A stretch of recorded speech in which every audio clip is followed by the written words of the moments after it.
अस्सलाम वालेकुम नाज़रीन, मेरा नाम अली हैदर है और आपका शुक्रगुजार हूं कि आपने मेरी ये वीडियो देखने के लिए वक्त निकाला।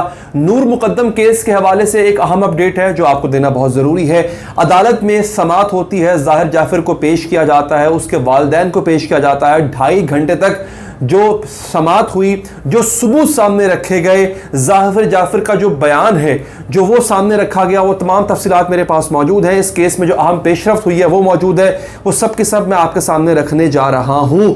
बाज़ लोगों ने शिकायत की, दोस्तों ने शिकायत की कि आप नूर मुकद्दम केस के हवाले से कोई नई खबर नहीं लेकर आ रहे। तो खबर चूंकि थी नहीं तो मैं क्या लेकर आता, अपने से घड़ कर तो ला नहीं सकता था। चूंकि एक समाअत हुई, बड़ी इंपॉर्टेंट समाअत हुई है। अब जब मैं वीडियो बना रहा हूं कि आज की तारीख में ये समाअत हुई है, हो सकता है जब वीडियो पब्लिश हो तो कुछ घंटे गुजर चुके हो। लेकिन नाज़रीन, इस समाअत में जो नई चीज़ें सामने आई हैं, जितना कुछ सबूत सामने आया है, वो मैं आज की वीडियो में आपके सामने रखने जा रहा हूं। अच्छा जनाब, 2.5 घंटे तक ये समाअत होती है। एडिशनल सेशन जज इस समाअत को इसकी समाअत कर रहे हैं। इसमें ज़ाहिर जाफ़र को भी पेश किया गया, इस्मत आदम जो वालदा हैं ज़ाहिर जाफ़र की, वो भी पेश होती हैं, और जो ज़ाकिर जाफ़र जो वालिद हैं ज़ाहिर जाफ़र के, उनको भी पेश किया जाता है। अच्छा, अब यहाँ पे जो वालिदैन हैं ज़ाहिर जाफ़र के, ये ज़मानत की दरख्वास्त कर रहे हैं। वो ये कह रहे हैं कि हम अपने बेटे के इस जुर्म में अपने बेटे के साथ नहीं खड़े, हम मुतासरा जो फरीक है यानी नूर मुकद्दम और उसके वालिद शौकत मुकद्दम, उनके साथ खड़े हैं, लिहाजा हमें गिरफ्तार आपने क्यों किया हुआ है, आप हमें रिहा करें। अच्छा, उनकी इस अपील के खिलाफ जो प्रोसिक्यूशन ने और नूर मुकद्दम के वकील शाह खबर साहब ने जो दलाइल दिए हैं वो बड़े इंटरेस्टिंग है। वो जिस तरह उन्होंने साबित करने की कोशिश की है कि इस कत्ल में कहीं ना कहीं ज़ाहिर जाफ़र के वालिदैन का भी हाथ है, वो दलाइल मैं आपको सुनाने जा रहा हूं। क्योंकि कोर्ट की प्रोसीडिंग के दौरान कैमरास अलाउ नहीं होता, मोबाइल फोन अलाउ नहीं होता, तो ये बातें कहीं और आपको नहीं मिलेंगी, टेलीविजन पर नहीं आती है, रिपोर्टर्स के थ्रू ही आती हैं। तो रिपोर्टर्स के थ्रू ही मैं आपको ये सब कुछ बता रहा हूं। अच्छा नाज़रीन, सबसे पहले तो ज़ाहिर जाफ़र का एतराफ़ी बयान जो जिसके बारे में जिक्र किया गया था कि ज़ाहिर जाफ़र ने अपने जुर्म का इकबाल कर लिया है पुलिस को दिए गए बयान में, लेकिन क्या इकबाल किया किसी को ये नहीं पता था। तो पहली दफ़ा 161 का बयान जो पुलिस तफ्तीशी अफसर के सामने ज़ाहिर जाफ़र ने दिया, वो सामने आया है। कैसे? एक सप्लीमेंट्री दरख्वास्त जो है वो 24 या 25 जुलाई को दी गई थी शौकत मुकद्दम की तरफ से। उसमें इस ज़ाहिर जाफ़र के बयान को का हिस्सा बनाया गया था, इसका हिस्सा बनाया गया था, और इस बयान के मुताबिक जो है वो इस्तदा की गई थी कि वालिदैन को भी शामिल तफ्तीश किया जाए। अब ज़ाहिर ये कहता है अपने इतराफ़ी बयान में कि 18 जुलाई को उसने नूर मुकद्दम को बुलाया, 20 तक वो उसके साथ रही। वो ये कहता है कि नूर ने मुझसे शादी से इनकार किया था और मुझे धमकी भी दे रही थी। धमकी किस बात की दे रही थी ये कंफर्म नहीं है, लेकिन नूर जो है वो शादी से इनकार कर रही थी। इस बयान में आगे चल के ये भी बताता है कि इस दौरान उसने नूर पर हमला किया और उसका गला काट दिया। इफ्तिखार और जमील ये 2 किरदार हैं, इनमें से एक खानसामा है ज़ाहिर जाफ़र का और एक चौकीदार है। ज़ाहिर जाफ़र ने इन दोनों को हुक्म दे रखा था कि घर के अंदर कोई दाखिल ना होने पाए, ये उसके बयान के मुताबिक। और आगे बड़ी इंपॉर्टेंट बात करता है जिसकी बिना पे शौकत मुकद्दम की दरख्वास्त है कि जो ज़ाहिर जाफ़र के वालिदैन हैं इनको भी गिरफ्तार किया जाए, और गिरफ्तार बाद में कर लिया गया। ज़ाहिर जाफ़र अपने बयान में कहता है कि मैंने अपने वालिद को कॉल की और मेरे वालिद ने कहा कि मैं सब संभाल लूंगा। यानी ज़ाहिर के इस बयान के मुताबिक जो पुलिस के सामने दिया गया है 161 का बयान, कि उसने अपने वालिद को ये सब कुछ बताया और वालिद ने कहा मैं सब संभाल लूंगा। और उसके बाद वालिद ने जो है वो थेरेपी वर्क्स जो एक क्लिनिक है उस पर कॉल की और उनको कहा कि लाश को ठिकाने लगाया जाए। ये बात ज़ाहिर कह रहा है अपने बयान में, 161 का बयान है। उसने कहा कि जब मैं बहुत घबराया हुआ था और जब थेरेपी वर्क्स वाले कुछ लोग घर के अंदर दाखिल हुए तो उनमें से एक पर हमला किया जिससे वो जख्मी भी हो गया। बकौल ज़ाहिर जाफ़र के इस बयान के इसने नूर का जो मोबाइल था जब उसे कत्ल कर दिया, गला काट दिया, नूर का मोबाइल इसने किसी दूसरे कमरे में छुपा दिया। ठीक है जी। और इसमें वो ये भी कह रहा है कि इस्मत आदम जो वालदा हैं ज़ाहिर की और जो उसके वालिद हैं जाकिर क्या नाम है, हाँ जाकिर जाफ़र, वो इसमें बराबर के शरीक थे। अच्छा, अब यहाँ पे बड़ी इंपॉर्टेंट बात है, मैं आपको एक इंपॉर्टेंट बात बता दूं नाज़रीन। ये तो बात कर रहे हैं शौकत मुकद्दम के जो वकील है ना, यानी नूर मुकद्दम के जो वालिद के वकील हैं, वो ये कह रहे हैं देखें जनाब ज़ाहिर जाफर इसमें खुद एतराफ़ी बयान कर चुका हुआ है।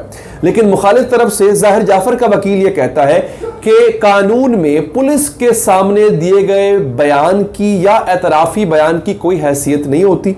100 161 के तहत पुलिस के सामने बयान दिया जाता है, इसकी कोई अहमियत नहीं होती। अलबत्ता मजिस्ट्रेट के सामने जो दफा 164 का बयान दिया जाता है उसकी अहमियत होती है। तो ये तमाम बातें अगर ज़ाहिर जाफर मजिस्ट्रेट के सामने दोबारा दोहरा देता है तो फिर ज़ाहिर जाफर जो है वो गिल्टी तस्वुर होगा, मतलब उसका एतराफ़ी बयान माना जाएगा। अब जनाब होता क्या है, अब ये होता है कि शौकत मुकद्दम को कुछ सवालात का सामना करना पड़ता है ज़ाहिर जाफर के वकील की तरफ से। अब ये कोर्ट है ना, जिरा चल रही है, दोनों तरफ से आर्गुमेंट्स चल रहे हैं।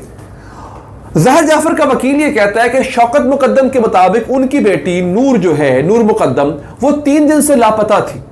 तो 3 दिन से इन्होंने FIR क्यों नहीं कटवाई, इन्होंने गुमशुदगी की दरख्वास्त क्यों नहीं दी, इन पुलिस में क्यों नहीं गए कि 3 दिन से जिस बंदे की बेटी गायब हो वो बंदा क्या कर रहा था, उसमें कोई हमें पैनिक नजर नहीं आ रहा। मतलब होता है ना, बंदा रिश्तेदारों को कॉल करता है, बंदा इधर उधर कॉल करता है। अच्छा, बकौल उसके कुछ दोस्तों के कि नूर ने कहा था जी मैं लाहौर जा रही हूं, तो बंदा लाहौर पूछता है कि भाई लाहौर पहुंची कि नहीं पहुंची।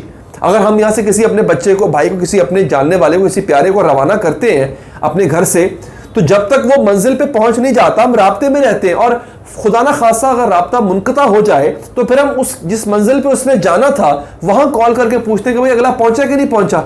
इन्होंने लाहौर, जहां पे उसने कहा था कि मैं लाहौर जा रही हूं, इन्होंने जिसकी तरफ भी वो लाहौर जा रही थी कॉल करके पूछा नहीं कि मेरी बेटी यहां पे पहुंची कि नहीं पहुंची। 3 दिन नूर ने राब्ता ही नहीं रखा, नूर के साथ राब्ता ही नहीं है 3 दिन से, और ये इन साहब को पता ही नहीं था। मुझे नहीं पता क्या इसके हवाले से ये सवाल किया ज़ाहिर के।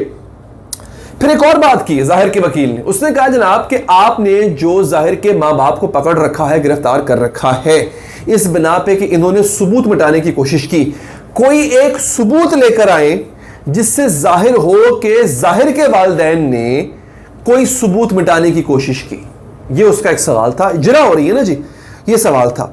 और उसने ये भी कहा कि माँ बाप उस वक्त कराची में थे, वो अगर चाहते भी तो कैसे रोक सकते थे जाहिर मुकद्दम को ये काम करने से। ठीक है जी। अच्छा, वालिदैन ने कहा है कि इसको नशे की आदत है और इसने यूके में भी यही काम किया, और इसने जो है वो अमेरिका इसको लेकर गए, इसने वहां पर भी ये काम किया। वालिदैन जो है वो जमानत की दरख्वास्त कर रहे हैं, इस बेस पे जमानत की दरख्वास्त कर रहे हैं। वो कह रहे हैं जनाब हमारा से कोई ताल्लुक नहीं है। अच्छा, यहां पे आपने बड़ी इंपॉर्टेंट चीज आपने गौर करनी है। यहां पे ना एक बड़ी कॉन्ट्राडिक्टरी स्टेटमेंट आई है, एक मुतजाद स्टेटमेंट आई है, वो मैंने लिखी है, बताता हूं मैं आपको।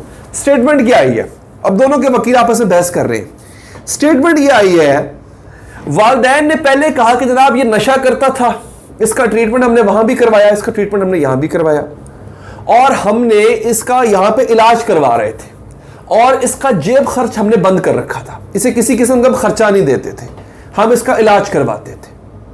अब यहां पे वकील जो है शौकत मुकद्दम के, उन्होंने कहा कि भाई इधर और हाँ, साथ में जब उनसे ये पूछा गया कि भाई 3 दिन तक आपने अपने बेटे से राब्ते में रहे, आपने अपने बेटे से पूछा नहीं कि वो क्या कर रहा है, तो इन्होंने जवाब दिया वालिदैन ने कि जी वो तो एक आज़ाद आदमी है, हम उस 28 साल का आज़ाद नौजवान है, हम उसके कामों में दखल नहीं देते।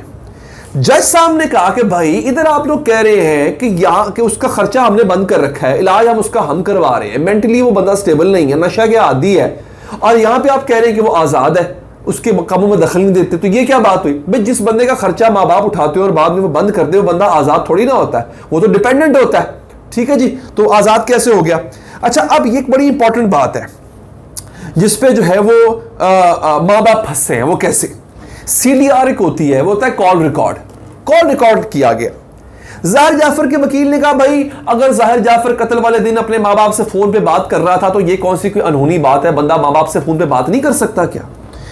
दूसरी साइड के वकील ने कहा भाई एक दिन में 100 कॉलें, ये कितना अनयूजुअल, कितना एबनॉर्मल है कि माँ बाप से जितना भी प्यार हो, एक दिन में चंद मिनट के वक्फों के बाद आप 100 कॉलें नहीं करते। एक दिन भी क्या, चंद घंटों में 100 कॉल है, कैसे कर सकते।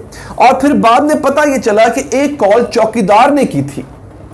जब नूर मुकद्दम ने छत से छलांग लगाई, उस दौरान चौकीदार को देखे ना, वो भी डर गया कि पता नहीं क्या हो रहा है घर के अंदर, उसके गले ना पड़ जाए। चौकीदार ने एक कॉल जाहिर जाफर के मां बाप को की थी, जिसमें उसने सब बताया। यह भी बताया कि नूर मुकद्दम ने छत से छलांग लगा दी है।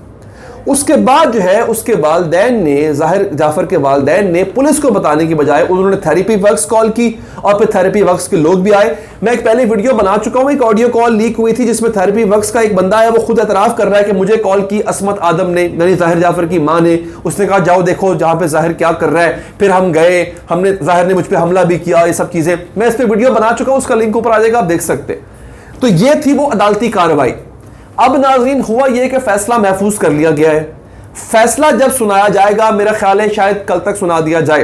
फैसला जब सुनाया जाएगा इंशाल्लाह, तो जमानत का फैसला है, तब भी इंशाल्लाह मेरी कोशिश होगी आपको इस हवाले से अपडेट करूं। इस हवाले से अगर आप अपडेट रहना चाहते हैं, चैनल को सब्सक्राइब जरूर करें, ताकि आप जैसे ही सब्सक्रिप्शन आपकी हो जाएगी, नोटिफिकेशन आपको आएगा, आपको पता चल जाएगा कि जनाब नूर मुकद्दम के हवाले से कोई नई खबर आ चुकी है। सब्सक्राइब अगर आपने किया होगा तो। अपना बहुत बहुत ख्याल रखें नाज़रीन, मुझे दीजिए इजाजत, अल्लाह ने के बाद।